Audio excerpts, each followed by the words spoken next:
এবার জেলখানার ভিতরে টিকটক ভিডিও করলেন প্রিন্স মামুন। ভিডিওটি মুহূর্তেই ভাইরাল। টিকটকার মামুনকে দেখা যাচ্ছে কয়েদির পোশাক পরা অবস্থায় হাতে ব্যারিকেড লাগানো।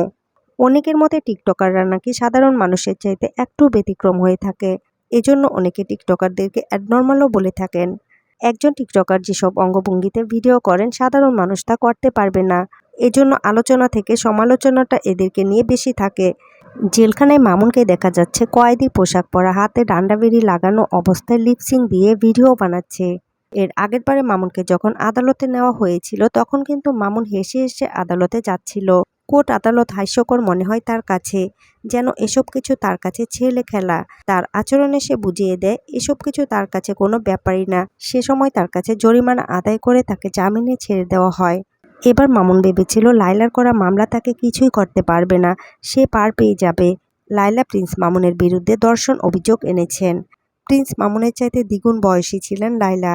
বাংলায় একটি প্রবাদ আছে, অতি চালাকের গলায় দড়ি, অতি লোভে তাঁতি নষ্ট। মামুনের বেলায় হয়েছে সেই দশা। এ পর্যন্ত লায়লার টাকায় মামুন একের পর এক চাহিদা পূরণ করে আসছেন।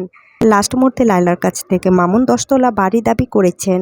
এ বাড়ি নিয়ে মামুন এবং লায়লার মধ্যে যত ঝামেলা শুরু হয়েছে, এ কারণে মামুনকে যেতে হয়েছে আদালতে। তো ভিউয়ার্স, ভিডিওটি আপনাদের কাছে কেমন লাগলো তা কমেন্টে জানাবেন অবশ্যই।